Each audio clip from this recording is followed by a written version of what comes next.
BSOC 108 के solution लेके आ गया हूं। जी हां, लेटेस्ट पेपर के सॉल्यूशन, आंसर कैसे प्रेजेंट करना है, पूरे मार्क्स कैसे मिलेंगे, अब आपको पता चलेगा। सर ये लेटेस्ट पेपर है, बिल्कुल बच्चे देख लो, जून 2025 का लेटेस्ट पेपर है। बीए ऑनर्स सोशियोलॉजी का, इकोनॉमिक्स सोशियोलॉजी 3 आवर्स का पेपर है, 100 मार्क्स का।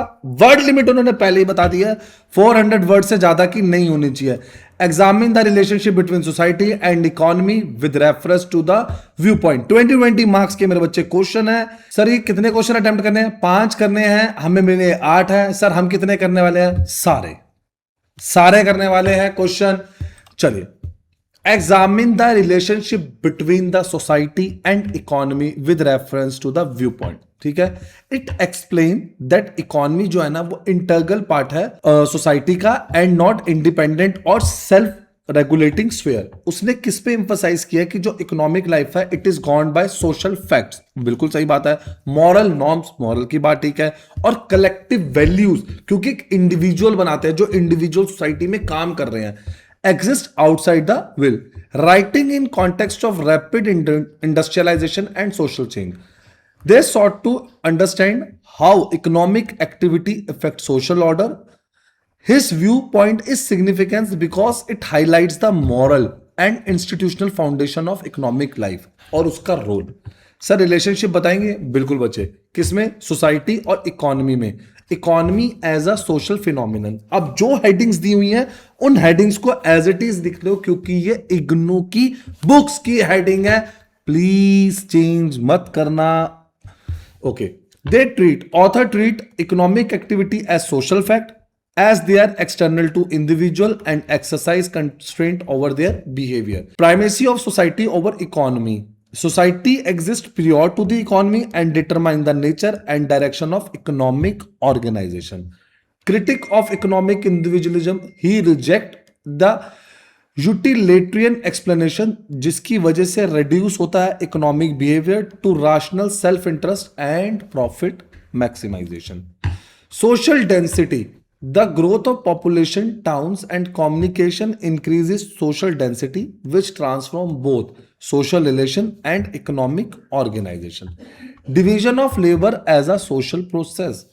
अब क्या हुआ? It explains that economic specialization arises from social condition, not individual calculation. From mechanical to organic सॉलिडेटरी। इसके अंदर क्या हुआ? ट्रेडिशनल सोसाइटी किसके ऊपर बेस्ड है? मैकेनिकल सॉलिडेटरी पे, while modern economies function through organic solidarity. It is based on interdependence. Interdependence क्या होता है इकोनॉमिक लाइफ में? Specialisation create mutual dependence among individual, binding them together through economic roles and social cooperation. Moral regulations क्या है? It stresses that economic life must be regulated by normal moral norms to prevent disorder or instability। बच्चे बाकी points read करेंगे। abnormal forms that disrupt harmony and weaken the moral basis of economic relations। Role क्या है occupational groups का? he advocates occupational and professional groups as institution जो provide करते हैं moral discipline और रेगुलेट करते हैं economic behaviour. State as moral authority. जो स्टेट है उसका क्या काम है? They plays a role in ensuring justice and coordination in economic life, ताकि सोशल बैलेंस बनाया जा सके। क्रिटिक्स है, कॉन्क्लूजन्स है, आराम से पढ़ेंगे बच्चों, आराम से, कोई जल्दी नहीं है, आराम से पढ़ेंगे। फिर बोल रहा हूं एक एक लाइन, हमने जितना लिखा है आपने उतना ही लिखना है, इसमें से कुछ काटना मत। हेडिंग्स तो एज इट इज याद करना, रजिस्टर उठा लो ताकि आप हेडिंग्स मेरे साथ साथ देखो। काल critically examine that idea of self regulating market in the context of rise of modern industrial capitalism. ठीक है, writing against classical economic thought, he question the belief that market can function independently of society and state. His arguments emerge from historical analysis of 19th century capitalism, especially in England. The perspective is significantly because it exposes the social consequence of treating the market as autonomous and highlight the social embeddedness of economic life. Meaning क्या था? It defines a self-regulating market। ठीक है, पहले आपने उसके बारे में introduction दिया, अब मैं मीनिंग बता रहा हूं। ये एक सेल्फ रेगुलेटिंग मार्केट था as one where production and distribution are govern solidly by price का मैकेनिज्म विदाउट सोशल और पॉलिटिकल इंटरवेंशन। रीजन क्या थे सेल्फ रेगुलेटिंग मार्केट के? It's a myth. चलिए देखते हैं historic origin of the idea. He argues that idea of self-regulating market emerged with industrial capitalism and was not as natural outcome of human economic behavior. Economy embedded in society. According to the author, in pre-industrialized societies the economy was embedded in तीन चीजों में: social relation, customs और institution. Disembedded market system में क्या होता है? Modern capitalism attempted to disembedded the economy from society. कैसे? By making market principles dominant over social norms. fictitious commodities. It identifies land, labor, or money as a fictitious commodity because they are not produced for sale but they are treated as market goods. Social consequences of commodification. जो land थी, labour थी, money थी, उसको commodities disrupt social life, causes insecurity, और उसने क्या किया? Threat किया किसको? ह्यूमन लाइफ को। इसमें स्टेट का रोल क्या था? It show that so called free market was created and maintained through state intervention, laws and policies, not by natural evolution. Double movement में क्या हुआ? He explain social change through the concept of double movement where market expansion is followed by social protection efforts. Protective counter movement में क्या हुआ? Society respond to market excesses through labour laws, welfare measure and regulation. किस लिए? ताकि आप people और nature दोनों को प्रोटेक्ट कर सको। फेलियर में क्या हुआ? मार्केट ऑटोनॉमी में, ऑटोनॉमी को आप डिपेंडेंस भी कह सकते हो बच्चों। The attempt to establish a self regulating market they leads to social dislocation. उसके अंदर इनइक्वालिटी आई, इकोनॉमिक क्राइसिस आए, proving its impracticality, right? Okay.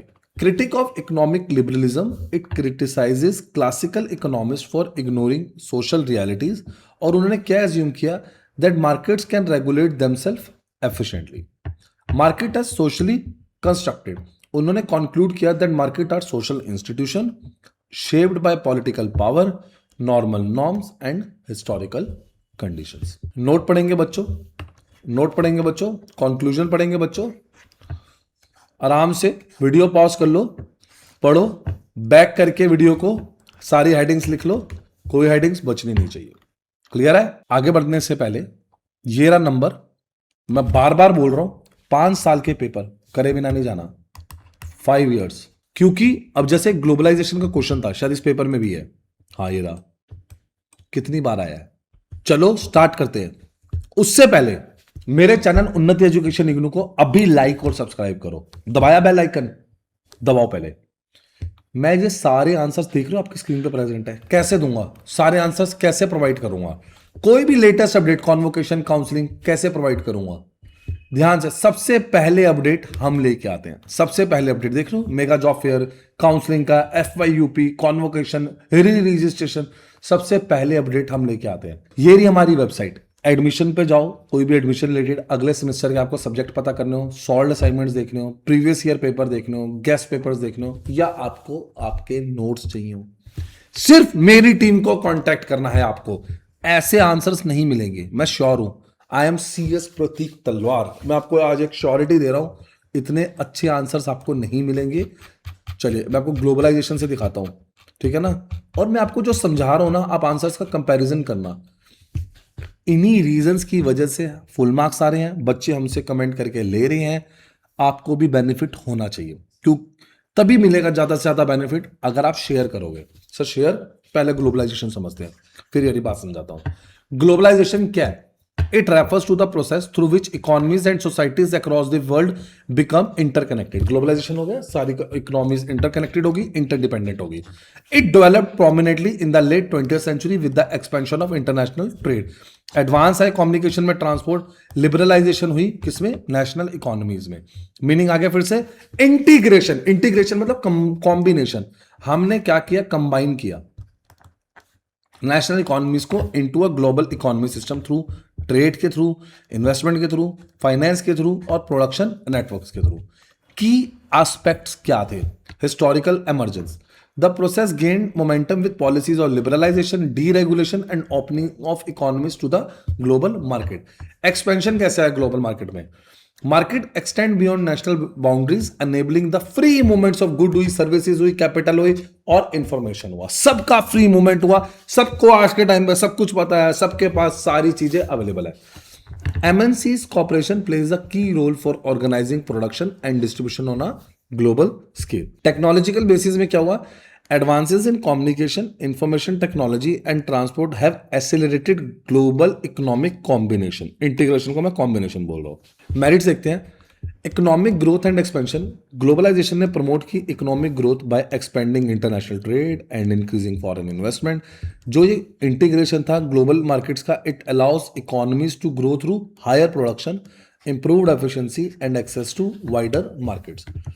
One major merit is the expansion of global market, enabling the countries to sell goods and services beyond national boundaries. जो भी ये increase market opportunity थी for producer and encourages large scale production बनाई गई। Technology advancement हुई क्योंकि globalisation हुआ है और टेक्नोलॉजी ट्रांसफर भी हुई। सिंपल है, मेट्रो जापान से इंडिया में आई, ठीक है ना। स्किल्स आए, नॉलेज आई, develop to developing countries, modern production technique आई, कम्युनिकेशन सिस्टम आई, मैनेजरियल प्रैक्टिसेस आई और एम्प्लॉयमेंट भी तो जनरेट हुई। ग्लोबल इकोनॉमिक इंटीग्रेशन ने क्या करा, अच्छी सी एम्प्लॉयमेंट अपॉर्चुनिटी क्रिएट करी, स्पेशली एक्सपोर्ट ओरिएंटेड इंडस्ट्रीज में, सर्विस सेक्टर्स में। अवेलेबिलिटी, अब हमारे पास अलग अलग वेराइटीज के गुड्स अवेलेबल है। Consumer benefits from a wide availability of goods and services, एक अच्छे प्राइस पे। ग्लोबलाइजेशन ने इंक्रीज करी चॉइस, इंप्रूव करी क्वालिटी थ्रू इंटरनेशनल कॉम्पिटिशन। अब डीमेरिट्स देखते हैं। ग्लोबलाइजेशन की वजह से क्या हुआ, uneven distribution of economic gain, where benefits are concentrated among developed countries and powerful social groups. इसका रिजल्ट क्या हुआ, गैप बढ़ गए किसके बीच में, रिच एंड पुअर। तभी ये स्टेटमेंट इंट्रोड्यूस हुई, rich becomes richer and poor become poorer. Insecurity हुई लेबर की, लेबर इनसिक्योर होगी। As workers face job loss, उनको कम वेजेस मिली। Weakening of labour protection due to intense global competition, अब कहीं से भी लेबर्स आ रही थी। Weakening of local economies, local industry, small producer जो एमएनसीज को कॉम्पीट नहीं कर पा रहे थे, उन बेचारों को अपना काम बनना बंद करना पड़ गया उनका, क्योंकि ट्रेडिशनल काम था। लॉस ऑफ लाइवलीहुड हुआ। मार्केट में जाइए कह लो सोशल इनइक्वालिटीज बढ़ती चली गई। Process intensify social and economic inequality by favouring capital owners and skill workers, बल्कि मार्जिनलाइज किया गया अनस्किल्ड लेबर को एंड वीकर सेक्शंस को। Erosion of cultural and social institution, rapid global एकदम से कंबाइन हुए, कैन वीकन हमारे कल्चर्स, ट्रेडिशन, सोशल इंस्टीट्यूशन, इन सब में भी बहुत फर्क पड़ा। ये रहा बच्चे नोट, ये रहा कंक्लूजन। फिर से बोल रहा हूँ, कुछ तरीका होता है और देख रहा हूँ कैसे एक एक बात को बताया, फिर लास्ट में समझाया, हर चीज के प्रॉपर पॉइंट्स दिए और उसके बाद आंसर। चलिए अब हमारा 8 क्वेश्चन खत्म हुआ, ऊपर वाले क्वेश्चन 7th पे चलते हैं। चलो, discuss the socialist model of development. Socialist model of development किसको रेफर करता है, to a pattern of economic and social development. किसके ऊपर बेस्ड, किसके ऊपर है, कलेक्टिव ओनरशिप के ऊपर बेस्ड है, state control and planned proper use of resources. It emerged as an alternative to the capitalist model, particularly society में। ये एक्सपीरियंस करती है inequality, exploitation and uneven development. इस मॉडल ने गेन किया प्रोमिनेंस कौन सी, 20th सेंचुरी में, स्पेशली आफ्टर द जब रशियन का रेवोल्यूशन आया, एंड ये अडॉप्ट किया सेवरल कंट्रीज ने। Its significance lies in emphasis on equality, social justice and plan development, बल्कि market competition rather than. Socialist model क्या थे, बेसिक आइडिया क्या था इसका, it is founded on the principle that the means of production should be owned and controlled by the state और the community. Rejection में क्या हुआ प्राइवेट ऑनरशिप की, private ownership of productive resources is either abolish हो गए और strictly limited to prevent exploitation and concentration of wealth. Centralised economic planning में क्या हुआ, economic activities are guided by एक जगह से, सेंट्रल प्लानिंग से, वेयर द स्टेट जो है उनकी डिटरमाइंस करती है production targets, distribution and allocation of resources. State का एक बहुत डोमिनेंट रोल था in regulating industries, trade, prices and employment to ensure social का वेलफेयर। इनका एम्फोसिस था इक्वालिटी पे। The socialist model aims to reduce economic and social inequalities, कैसे, by ensuring equitable distribution of income and resources. Priority थी social needs की तरह, production is oriented towards social needs जैसे food, housing, education, health care. Profit की तरफ इतना ध्यान नहीं था। पब्लिक ऑनरशिप था की सेक्टर्स का, major industries, bank, transport and communication system are placed under public ownership. Plan utilisation हुआ रिसोर्सेज का, resources are utilise according to the plan priorities ताकि वेस्ट ना हो और एक बैलेंस्ड डेवलपमेंट हो। लिमिटेड रोल हुआ मार्केट फोर्सेस का, market mechanism play a minimum role, उन्होंने मिनिमम रोल प्ले किया। As prices and wages are often regulated by the state. Welfare orientation में क्या हुआ, socialist model stresses social security, employment है, guarantee है, and basis वो क्या थे, सर्विसेज ऑफ ऑल सिटीजन, सबको सर्विसेज प्रोवाइड करो। क्रिटिसिज्म क्या आया, they act as exploitative due to private ownership, private ownership की वजह से उनको एक्सप्लॉयटेशन लगने लग गया, एंड अनइक्वल पावर, ठीक है ना, उनको क्या लगा कि पावर अनइक्वल है अलग अलग क्लासेस में, ठीक है ना, मतलब ये समझ लो, मतलब पावर्स का जो डिस्ट्रीब्यूशन है वो सही से नहीं हुआ। Experience of socialist societies, country follow through this model attempted to achieve rapid industrialization और उसके बाद social equality I through planning and state control। ठीक है बच्चों, फिर से क्रिटिकल नोट पढ़ेंगे, कंक्लूजन पढ़ेंगे, जल्दी तो है ही नहीं, आराम से, बात हुई थी 20 मिनट की। अब मुझे कमेंट सेक्शन में बताओ, मैं आंसर दिखा रहा हूं फिर से, अब मुझे कमेंट सेक्शन में बताओ आपको नेक्स्ट आंसर किस पे चाहिए। क्लियर है बच्चों, ये रहा मेरा नंबर, अभी कांटेक्ट करो। 5 साल, मार्क कर लो वर्ड, 5 साल के पेपर करने, और जैसे ही हो जाए तो मेरी टीम से गेस्ट पेपर ले लेना। क्लियर है स्टूडेंट्स, लाइक करें, शेयर करें, सब्सक्राइब करें। Thank you.